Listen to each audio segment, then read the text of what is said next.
Hello. Hello. Good morning. Good afternoon. Good evening. Good night. Goodbye. Good trousers. Thank you. Damn, Good. Loch Ness. Goodness. That was the disastrous Loch Ness game, not about Loch Ness and not a game. Yeah. And these aren't even good trousers. They came from the internet. They cost me £9, and they are actually tracksuit bottoms. But this is the Benji Nick Show, Tracky Bees. This is Benji Nick Show, your own cult television vintage TV podcast, probably the greatest in the known world, and the known world, the world of garden gnomes. I'm not Benji, and I'm not Nick. This week we're discussing Jurassic Park. We are. Because apparently it's vintage TV. It's a vintage film. It has velociraptors in it. What more do you want? Yeah. And Shelley Dean will be joining us from over the seas to chat about that. Before we get to that, we'll be looking at some emails sent in to podcast@nicholasbriggs.com. Before we do any of that, we've got a bit of sort of, news, really. News, the Benji and Nick show will be coming to an end. We've loved doing it. And for those of you who follow us on Patreon, thank you very much. That will be continuing until the end of this month, until the end of July. And then we will continue without Patreon for another month, just taking us into the very beginning of September. And then that will be the last episode of the podcast. Why are we stopping? Because we're so busy. It's really difficult to fit it in. And it's just come down to the fact, we're taking on more and more responsibilities with work and doing things and providing audio dramas, not just stuff for Big Finish, stuff for Anderson Entertainment and beyond, and doing so many things. And it's come to the point where actually we're running out of time to do things like that, because this takes one day of the week out for us, really. Yeah. It's not that we don't enjoy it, because we love doing it. We'll still be doing the Big Finish podcast. You can follow us over there, where we will be injecting it with a little bit of Benji Nick magic, as always. But yeah, it's, I just want to say, really, it was just such a huge shock for us with the Patreon, how that took off, and how so many people have rallied together and been involved. And the Discord is just such a lovely, wonderful place. We'll be keeping the Discord open if people still want to chat and use that. That's absolutely fine. It's just, we just thank you so much, and all the people that have helped us out as well. Colin, Mr. C, who does the fantastic covers this week. You can rest those hands that have been writing continuously for weeks. And and thanks to all the guys, our Loch Ness Live Lounge patrons and stuff. But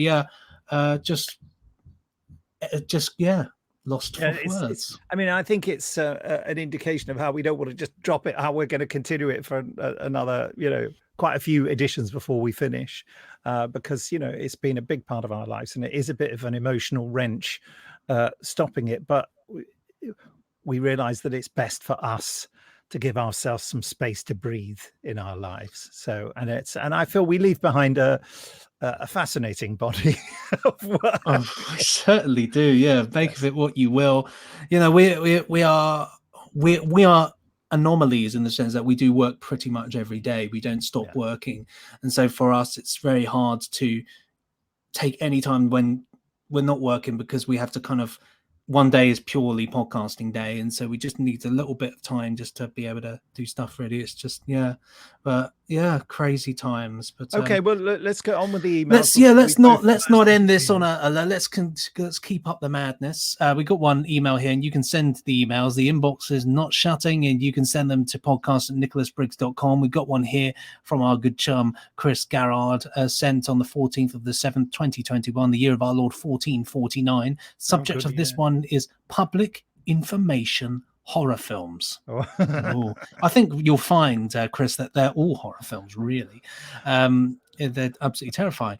Dear Nick and Benji, I thoroughly enjoyed last week's podcast about public information films. Being a child in the 1970s, I remember these horror classics well, and as a result, I still bear the mental scars of 40 plus years. One particular nerve-shredding and trauma-inducing film that stands out for me is the one about a lonely and overly trusting housewife who opens her front door to just about every salesman and the tradesman that she can cram into the front lounge. Oh, sorry, every salesman and tradesman that she can cram into the front lounge.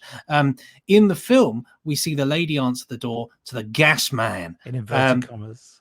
Yeah, and he enters the house, and then the electricity man comes round to read the meter. And then it's the milkman. We like him more because he's got a mun in the name, whose turn to come in, followed by the carpet salesman. And soon there's a stream of dodgy-looking characters piling into a tiny semi-detached front lounge in steady succession. Wow. The film highlighted the dangers of allowing strangers into your house. Yes. Clearly, she had a craving for men, or it was just very lonely, or she was just very lonely, or both. In the final scene, the lady returns to her lounge after hours of the doorstep duty to find her entire lounge stripped bare of all the furniture, fittings, and other worldly possessions. I have no idea why this particular published information film stands out for me, as although it is very disturbing, it does not contain any graphically distressing, mind-altering scenes that some of the films that you and Benji talked about in your podcast. Well, hilariously, there's an opposite one that I remember from Monty Python. You were the one, the milkman. Which is, she leads the milkman in, basically. She's obviously a temptress, and she's on she's dressed in a negligee and all that. And he thinks, oh, my luck's changed. I'll have a bit of that. And he looks around, and he thinks, yeah, all right. And he goes inside, and she leads him upstairs, and she's doing all this and flouncing around. And then she leads him into the room. He looks in, and it's just full of old milkmen just looking up. Yeah, some of them with old beards. Yeah, that's right. It's not until he gets in there and the door's shut that he realizes he's trapped in a room. It's like the Doctor in the Exelon City and the skeletons. You don't really, the skeleton who just sat down. Just sat there, thought, can't solve this puzzle. Too thick. Well, it was clearly an Exelon, which makes it funny because I feel like it's just funny that an Exelon somehow wandered in and solved the first puzzle, but couldn't get any further. How did the Exelon solve the first puzzle, which is arguably a harder state of affairs? Write in and let us know at podcast@nicholasbriggs.com. Somebody will know. I would like to point out that these horror classics failed to have any effect on my brothers and I in the 70s whatsoever, as we regularly played on the railway lines, threw stones at trains, and explored rat-infested abandoned sewage treatment plants. I successfully blew up an electricity pylon in the summer of 76 with a piece of barbed wire. The resulting fire and explosion left the entire housing estate where I lived without electricity for the rest of the afternoon. So for anybody listening that remembers the small blonde terrorist running away from the scene of a crime, I am truly sorry. Now that I'm the age of 53, I'm happy to say that my brothers and I managed to survive the 1970s unscathed, and I'm pretty pleased to say that I am an honest and law-abiding citizen of Great Britain and no longer partake in such mindless activities. Keep up the splendid work, chaps, and take care. Kind regards, Chris, Belmarsh Prison, London. Love the fact that love it. Excellent. Hi from the kitchen, this one from Miles Parrish, who'll be amazed that we're reading out another of his emails.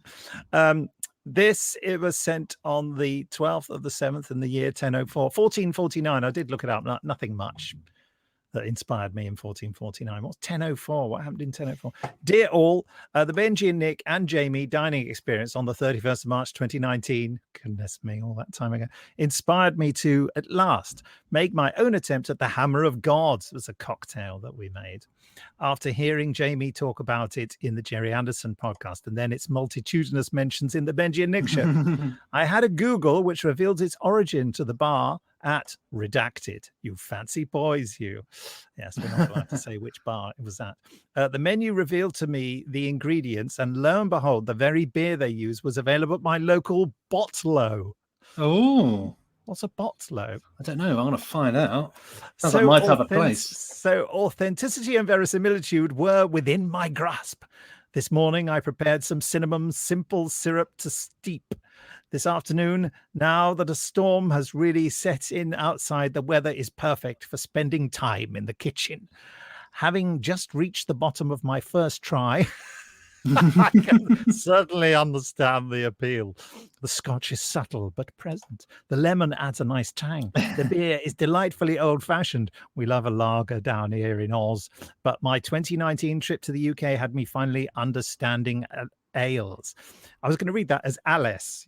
I've become completely illiterate. The cinnamon was AWOL. Maybe my simple syrup lacked complexity. I'm about to go round for another try with different proportions to try and bring out the Scotch a bit more. Perhaps an Islay for the smoky taste of peaty bottom. Yours double visionedly, Miles Barry. Miles, we're cut from the same cloth, I think. Love it, love it. I'm on the bot though at the moment. There's a good selection of stuff there. Do you know you can get James Squire 150 lashes bottle? I don't know what that is, but you can get it for $3.50. What a bargain! Get me two. Give me two. 10:04 got here. What happened in 10:04? An episode of the plague and famine breaks out in North Africa. A Danish Viking fleet under Sweyn I, Forkbeard, lands in Norfolk. Elder man Ulfcytel orders his Anglo-Saxon troops to burn the raiding ships. The plan fails, and Ulf Settle's small army is defeated by the Vikings. Oh, it's a real bit of Viking fun there, isn't it? It was Peter Butterworth there, the time meddler. Oh no, that was later. I just watched that again the other day. It's such a cracking story, you know. The meddling monk. Peter Butterworth, I remember as a kid, he read some children's stories or something, and it was on a tape that my sister had. And she used to listen to this tape of Peter Butterworth singing this. I can't remember what it was. It might have been something like, I can't remember now. But then one day when I heard her listening to it, and I was old enough to, I heard it was Peter Butterworth, and I thought, time meddler. He's a fabulous actor. It's a crime that he never did any high-profile other serious roles. Absolutely fabulous. He reminds me a little bit of James Hayter, actually, and that sort of, do you know what I mean? That similar sort of Mr. style of actor, Mr. Kipling and not himself. Unlike Patrick Troughton's Doctor as well.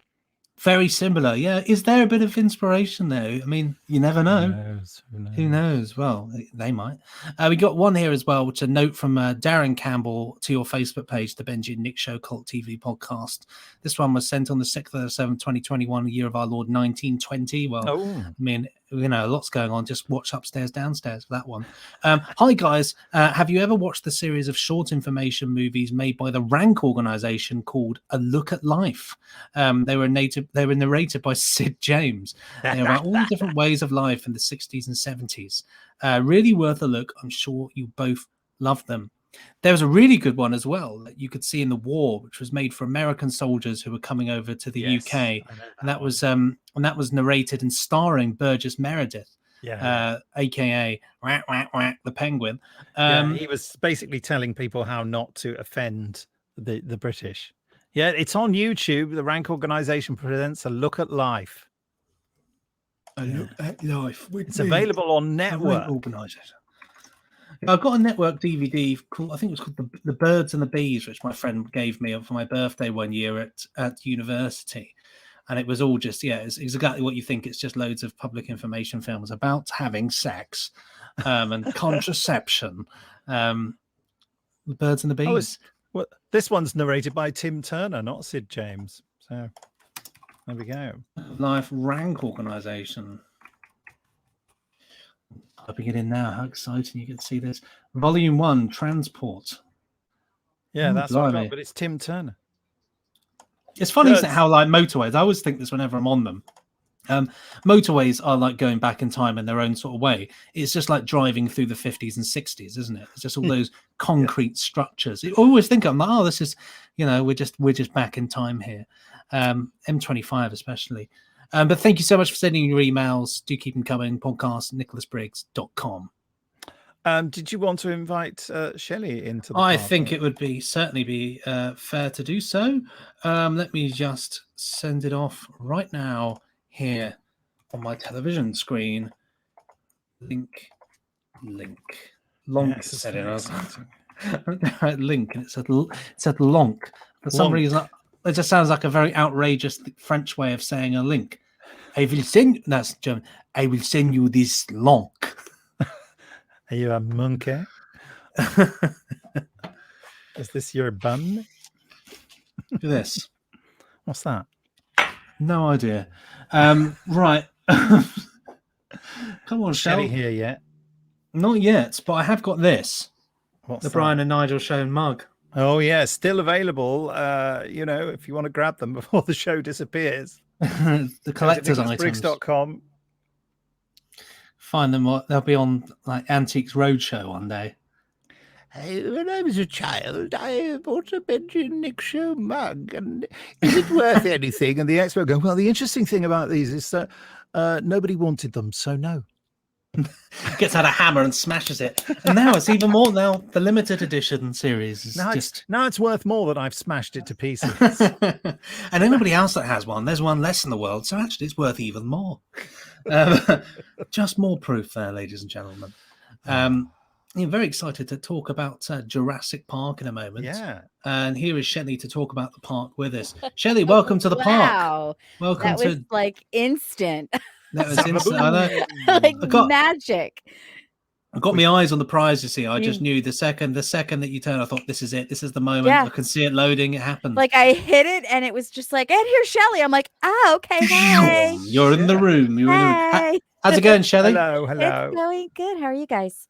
Very well, good, thank you. Very Lovely well, to see very you. well. Sorry, we did keep Shelley waiting a bit because Benji and I got caught up in a work discussion previous to this. But anyway. Yes. Here we are. Here we are.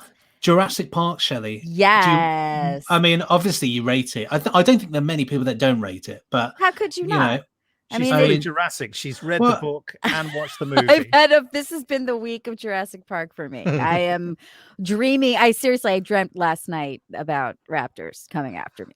Velociraptor. Have you watched? Yes. Have you gone through all of the movies? I've seen them all, but not this week. Oh, okay, fair enough. This is the first I read the book. No, so shut up! Really? Wow.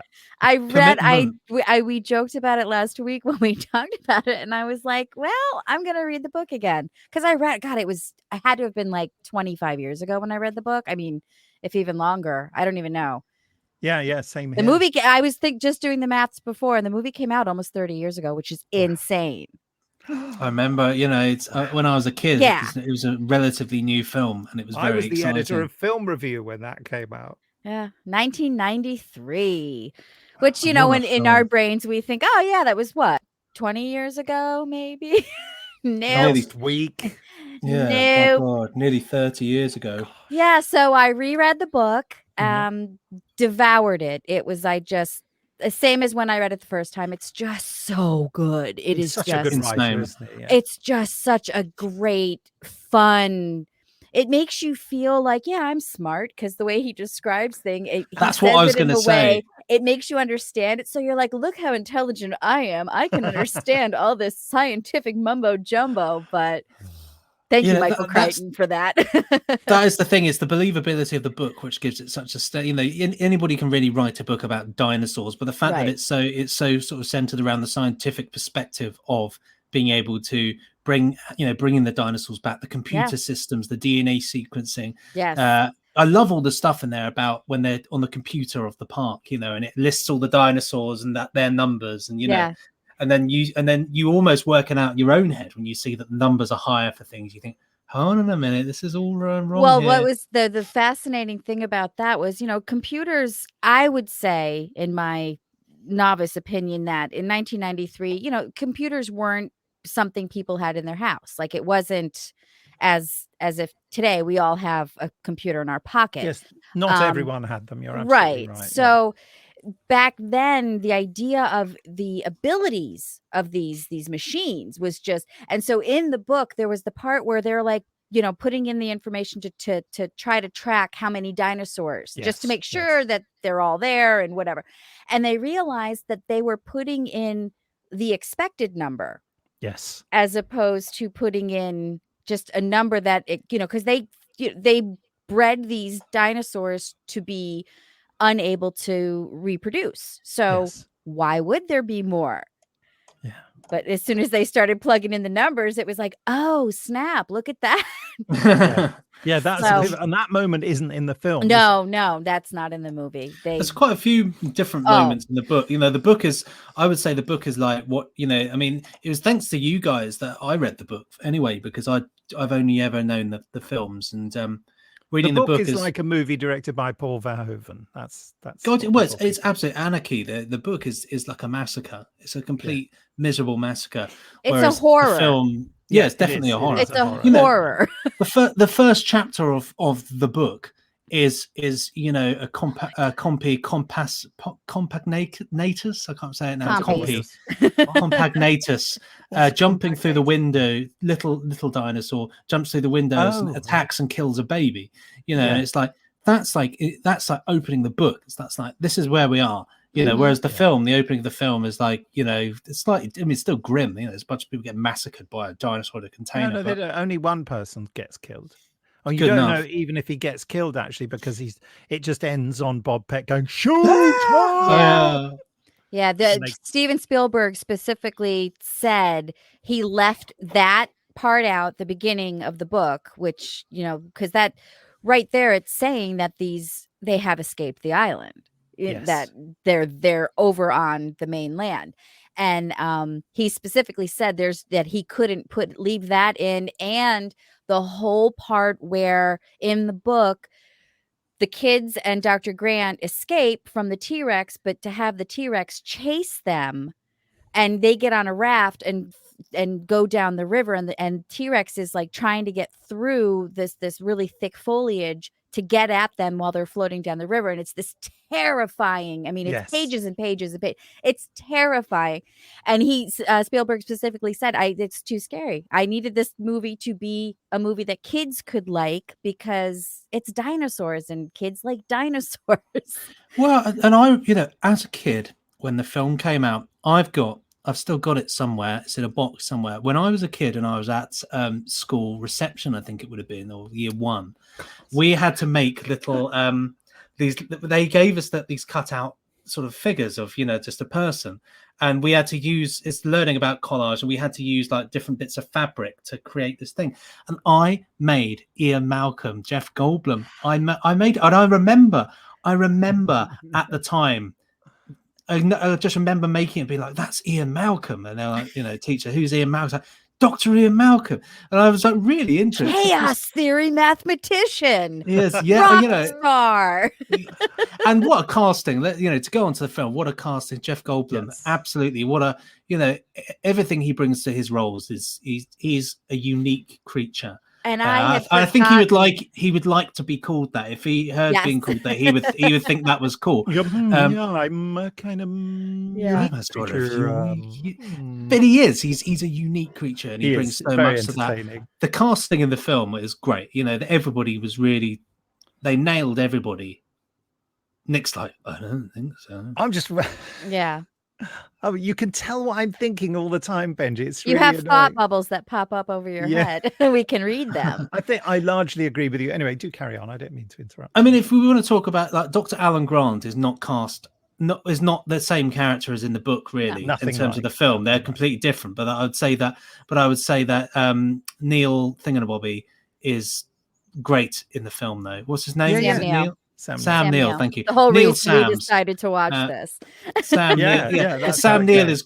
is great in the film, though, in that particular role. You know, that sequence where we first see the Brontosauruses. Oh, the it's car, great, isn't it? It's you know, he amazing. picks up his glasses and does that. Awesome, absolute Yeah. power moment. You know, love it. I mean, I think for me, what really comes across is that even if you see a Steven Spielberg film that you maybe don't like, you cannot deny his absolute mastery of storytelling. Yep. He absolutely knows how to grab your attention and give you all the right information. And that is the job of a storyteller, and to know what to leave out and what to put in. Mhm. And he is just, he cannot be beaten. And there was a time when people were very snobby about Spielberg, but he can do anything. Now, Yeah. the thing that that upset me when I first saw this film, as I've mentioned before, I'd read the book. The book is directed by Paul Verhoeven, as it were. And this movie, this kids stroke family movie, I really resented the fact that Spielberg had done that. But for the very reason you're talking about, Shelley, Yeah. he made the perfect decision. Of course, it's about dinosaurs. Dinosaurs are kids' favorite things. You can't make a dinosaur movie and make a killing at the box office if you just make it into a horror movie. That is not, he transformed it. And that really upset me at the time because I loved the book. I loved the visceral nature of the book. But it's just, he just tells the story so well. Casting wise, yeah, I mean, Hammond is nothing like it in the book. Hammond is an American in the book, isn't he, as well? And Hammond is awful in Yeah, the book. he's a nasty detestable, man and who he dies- gets his just dies. desserts in the end. That he does is get for eaten sure. by the little dinosaurs, doesn't he? Yes. Yeah. However, though, to flip it on its head and say, you know, in the instance of the film, in terms of the way that character was written, I think Richard Attenborough is absolutely right for that role. Well, I'll say two things about Richard Attenborough. One is that Spielberg said he cast him because people never thought of him as an angry actor. He said, but he saw in The Great Escape some moments from Richard Attenborough when he was angry, but there's hardly any of that in Jurassic Park. So I'm not quite sure why that was a requirement. There's like two bits, isn't there? Yeah, there's one bit where he wants his kids, and the other bit where he's bitter about the park and the flea market, you know. But I do think he's one of my favorite actors. I think he is remarkable. I mean, even as a young actor in that film, the Noel Coward film In Which We Serve, he's really breathtaking, actually. And he plays a character who does a cowardly act and what have you. He's a really, really good actor. The other thing I wanted to say about him is that why did they bother making him Scottish? Because he really can't do a Scottish accent. Yeah, it's not the greatest, is it really? They obviously told him to tone it down. So it sounds like an English person badly impersonating a Scot. He should have either gone for a full Scots accent or frankly not bothered, or if they were wedded to, I'm pretty certain he's not Scottish in the book, is he? No, he's American. He's American. Yeah. Why did they make him Scottish? Richard Attenborough, where is he actually from? He's from Cambridge. So... Yeah, that famous Scottish city. I mean, it's I think you hit the nail on the head, really, isn't there? But Steven Spielberg, in my opinion, is kind of the king of the family film. I think there's that particular time in the 90s where you got films like this, films like Jumanji and stuff like that, which have all the right and sort of elements of fear, fun, family, and food. No, and food. Talking about that sequence with the river and saying it's too scary. The flip side of that is that we've got this whole sequence in the kitchen with the kids hiding from the raptor, which is sort of in the book, but not to the same extent that we've got there. I think that sequence in itself is actually a better addition, because we're talking about not making it scary for kids. Well, here are the kids being stalked by a velociraptor. Yeah, but he very cleverly makes it about running around and bashing pots and pans, and that's the clever thing about it, because it is terrifying, but it's kind of got a kind of harmlessly gung-ho kind of nonsense about it. I think the other sequence that's in the book is the whole business with the flying the aviary, where that no one's allowed to go into the aviary. The third film they did that, didn't they? Well, the third film they tackled these sequences, didn't they? Yes. You take the words from my mouth. That's exactly what I was leading up to saying. The sequence on the river that you talk about and the aviary sequence, they're both in the third film. And I really like the third film. The third film is much more like the spirit of the book. I've never cared for the second film at all. It's my favorite one. I love the second films. I love the second film so much. Everything about it. I like the idea, a different island, going back, finding there's more to InGen that meets the eye. You've got and the boy who covers himself in urine so he doesn't get smelt by the. But that's in the third film. Dinosaurs. Oh, is it? Oh, it is. You're absolutely right. Yeah, that's in the third film. Yeah, who eats cans of baked beans. Yes, I quite like the new Jurassic films as well, the Jurassic World ones. I love the first one. I thought the first one was really good. I thought that was a fun kind of updating. The next one on, I liked it, but I don't like where it's going, if that makes sense. I don't like this whole. Well, it's going in the way that they're weaponizing the dinosaurs to be used by the military. And that was why I think in this second one, it was like they were having them kind of auctioned off for things. They're making a new dinosaur. We've got Toby Jones being a villain in it. It's lovely. But I mean, I tell you what, actually, there was a game on the PlayStation of Jurassic Park: The Lost World, a tie-in game, and that was like the books. That was horrific. You play a dinosaur and you just go and massacre people. Wow. You play as the dinosaur? You play as the human for one level. But it was great fun because like you had one of them where like you are instead of being, you know, I'm in the car driving away from the T-Rex, it's you are the T-Rex, you're going to eat the car. It's awesome. It had a really good orchestral soundtrack as well, like a proper orchestra. Really which good. brings us to John Williams' score for this, which is amazing, isn't it? I mean, he really, you can hear, I think John Williams, right in saying, did some of the music for Lost in Space, didn't he? The original TV series. We've discussed this before, yeah. And you can hear young, elements, wasn't he? you can hear, especially in that stuff with the arrival of the T-Rex, all that stuff, that and he uses church bell noises, you know, and you can really hear that old-fashioned adventure series style in here. I mean, you know, you can't beat John Williams, really, can you? Just knows how to make a movie zing. I have a sort of I've thought of this a few times the last few weeks, that when I write music and score things, my natural approach is I write really similar to John Barry. When I choose to do something, I often do it and think, yeah, that's obviously what John Barry did there, actually. But actually, even though John Barry being Mr. James Bond, even though I naturally write things like that, I really want to write things like John Williams. But John Williams can turn on a sixpence with his music, can't he? It kind of, you know, there are no limits. I think John Barry, you very much felt there was a particular thing he did. And John Williams can always surprise you. I think he does those big marches and stuff that people always know him for, but he does great sort of fast, changing direction, kind of aggressive music as well.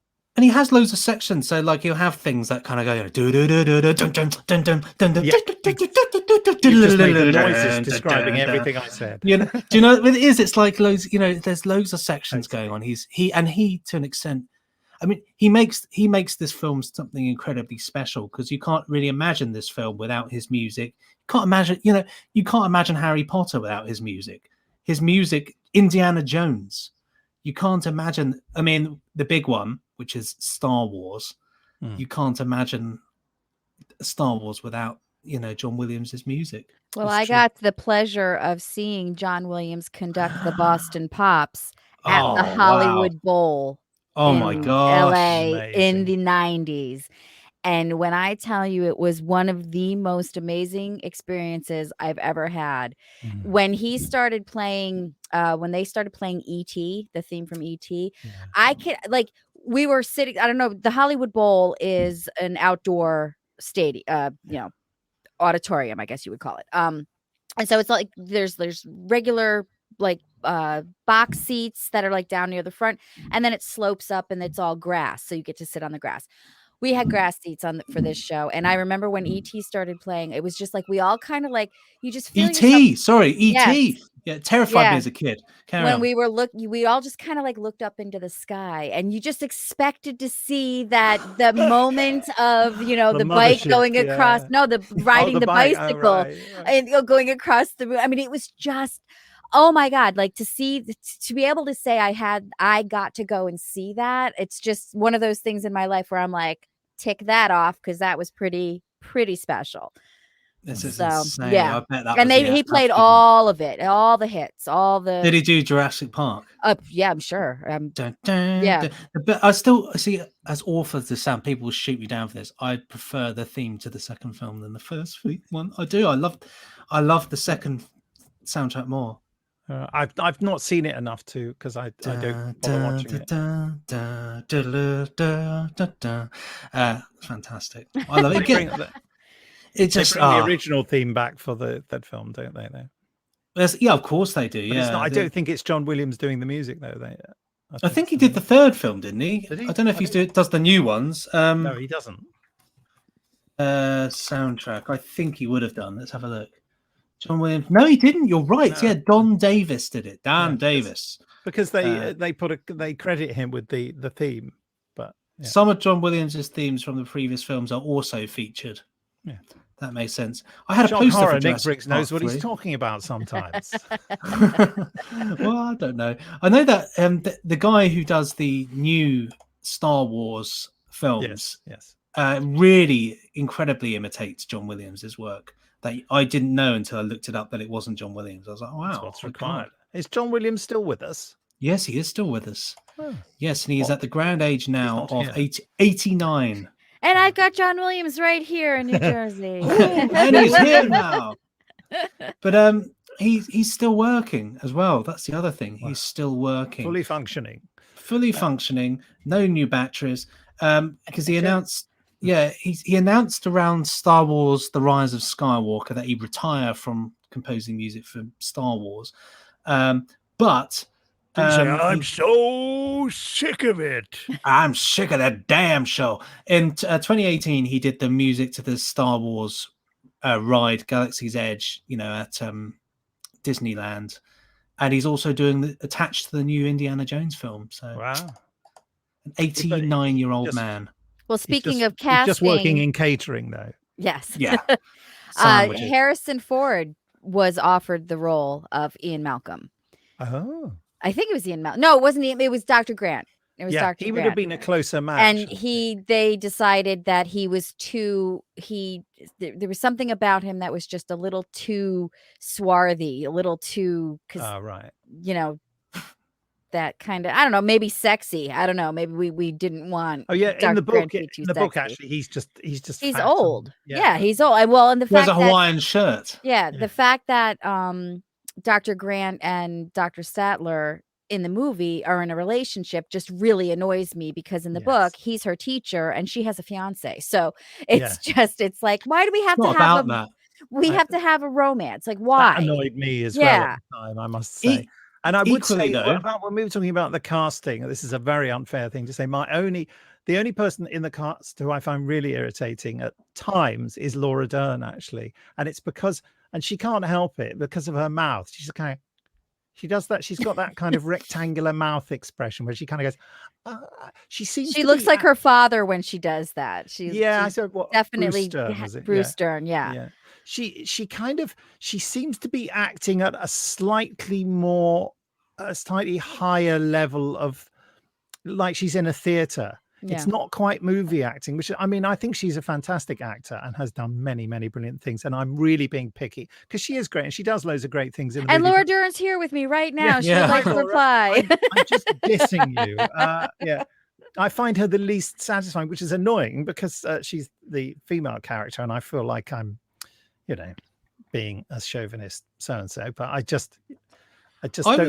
don't buy her performance even as much as I buy Richard Attenborough's peculiar Scottish accent. I think one of the problems in the film, though, and to an extent in the book, is she just doesn't have enough to do. No, that's she's true. A bit of a dead weight in it. And you kind of think she should be doing more. In the book, I was quite surprised by how little involvement she has, actually. Oh my God, the whole scene where the raptors are up on the roof and they're breaking through the skylight to where Malcolm is laid up with his broken leg. And she is the one, she's the hero. She's the one who goes But only at the end of the book, though. It's a big thing, yeah. And doesn't Ian Malcolm die in the first book? He does it. He dies of his wounds, yeah. And then when he wrote the second book, almost the first thing, because I read the beginning of the second book, he makes a speech and says, reports of my death have been exaggerated or something. So because Crichton was kind of stuck with this sort of like, they're going to bring him back for the movie, so I better put him in the second book. And but I killed him in the first book, but not in the first movie. It's too confusing. Talking of Michael Crichton, have any of you seen? Either of you, have you seen The Andromeda Strain? No. Okay. It's one of my favorite films. It's very 1970s, and Benji, you'll love it because it has got the weirdest atonal electronic score. Andromeda Strain, 1969 techno thriller book by Michael Crichton. Yeah. And it's wow. But he wrote and directed the movie as well. Really? So he actually, wow. So he did the same with Westworld as well. Westworld, what a film, though. What a film. Well, how was this one received? I don't know. Andromeda Strain, it's box office success. Well, relatively higher budget, 6.5 million, and it made $12 million in return. And if I take you back that's a lot. And if I take you back to the $6 million man, Do you remember they used some footage from the Andromeda strain? When the scene with all the dead people in dead town, that's yeah. right. That's where it's familiar, because I was like, I've just heard, we were just talking about this with someone, and it was you. Well, in a break with Funny tradition, that. in a break with tradition, I'd love us to watch that next time before we've even given marks on Jurassic Park. Well, I was Andromeda going to Strain. suggest Star Wars, but let's go with the Andromeda Strain. Go with that, because I'd be really interested. It's a film that every time it's on, I have to watch it, you know. And my DVD copy of it is not with me at the moment, which is annoying. So I shall have to find a different way of watching it again. But I'm delighted at the prospect of watching it again. That's it. You know, it'd certainly be fun. Very It's of its nice. I've never time. seen it, so it's got great rave reviews there with 4.6 audience rating summary apparently as of Empire Films. It's as dry as a bone, you know what I mean? It's kind of like, really, sometimes it's very intense and nothing seems to be happening for a while. But then it has, you'll love the electronic nonsense music in it, Benji. Can't wait. Cannot wait. Synthesizers used to the fullest. Well, if you're going to make a film called The Andromeda Strain and it's about the Andromeda Strain, you've got to kind of feature it, haven't you? Really? You've got to strain your Andromeda. Well, talking of straining the Andromeda, what are we giving this? Who's going first? I'll go first. 5. Loved it. 2 Yeah, hour 5. movie. All of a sudden it was over. I went, wait, what? It's over? That was the fastest 2 hours of my life. I was so, and I just have to bring up one thing that I wrote down because I thought it was just amazing, was the very last scene. Yes. Last shot. They're flying away in the helicopter. Yes. And they zoom in on these pelicans that are flying next to the helicopter. And it just, for me, it was just like the whole tie into the whole, you know, what we've learned over the years about where dinosaurs, that they are more bird-like than they are reptilian. What they became, direct descendants, birds. And it was just so that little bit of just that film, just of the pelican flying. I thought, oh, that's so cool. Doesn't the book end with flying dinosaurs flying to the mainland or something? The pterodactyl, yeah. But pterodactyls. Just quickly, by the way, slightly different. I love that whole thing in the book, but about the velociraptors on the container ship, and they're trying to call it back in time, and it's like, that is great. You know, I was the book was. I'm not a massive reader, but my God, when I was reading that book, I did not put it down. Every moment when I wasn't working, I was reading the book. Every moment, like if I was exporting like a long file or something, I'd be like, oh, I can get in like maybe another page. It's like all popular writers who do really good stuff like that. And he's a particular master of it, Michael Crichton. He's written books for people who don't like to read books. And that's why, you know, and loads of people who would go, oh, I don't know, I don't want to read it. And they start reading it and it's so easy. It's so but it's not simple-minded. It's not simply constructed. He's just got a knack for compelling you with as few words as possible. Just dragging you in, isn't it? You never feel that. There's always a point for those of us who aren't maybe constant avid readers, and I count myself amongst that. There are always those points in books when you go, all right, I know you have to describe all this in detail, but can we just cut to the chase? You know, but Michael Crichton, cutting to the chase is written into his DNA as a writer. No messing around. Every paragraph with purpose, driving the story forward. Yes. You know, there's no feeling of a lot. Well, it's one of those ones you just feel like I don't want to leave here. All the characters may be trying to escape the islands, but I do not want to leave. I'm quite happy with this mayhem. But yeah, Nick, what do you give it? Well, I give it a really bulging 4 stars because it was really, the only reason I don't give it 5 stars is because of my historical dislike of it not being enough like the book, which is unreasonable of me because I think Spielberg set out his own terms for what this movie should be and absolutely followed those and did a superb job of it. I think he's an amazing filmmaker. He is a magician of a storyteller. And it is a great movie, and on its own terms, it gets 5 exclamation marks, but 4 because it's coming from me. Solid recommendations there. Well, we'll be seeing you next week. What are you doing? I've already given it 5, haven't I? 5 is obvious, isn't it? Well, no. Benji What are you gives doing? It a 15. It's a cracking film. Yeah. Love the book. Love the film. Even got a 3D Blu-ray, and I don't even have a 3D TV anymore. Because they went out of fashion and nobody liked them. But the 3D Blu-ray was great as well. Yeah, well done. How does that does it translate to 2D? Does it translate to 2D? Well, yeah. I mean, it doesn't go all blurred and weird when you watch it on a normal television. Oh, I see what you mean. No, they have two separate. I mean. They have two separate. One's the Blu-ray and one's the 3D Blu-ray. Well, so the 3D Blu-ray, it only works in a 3D Blu-ray player. So it just doesn't even play. So you haven't got a 3D Blu-ray player? I used to have one. I used to have a 3D what would TV. happen if you played that into a 2D television? It wouldn't work. It just wouldn't work at all. Or it'd just be garbled and weird. Yeah. Well, that's what I want to know. I want to know whether it would be garbled and weird. Nick, I had such a fleeting relationship with my 3D TV. I only had 4 DVDs. One of them was Doctor Who: The Day of the Doctor. One of them was Jurassic Park. One of them was that film with the bloke from Game of Thrones, and Pompeii.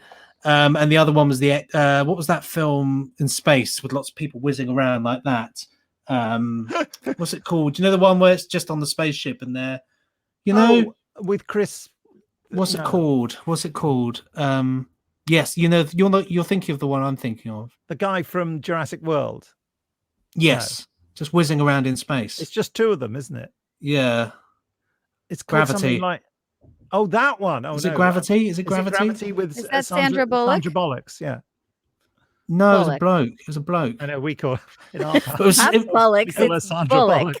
No, Steph calls her Sandra Bullock. And we've got Sandra Bullock right here, ladies and gentlemen. Sandra's bollocks are right here. Right. Too far. We'll be seeing you next week for the Andromeda Strain. And remember, if you don't remember, to remember. Goodbye. Be safe. Be well. Be.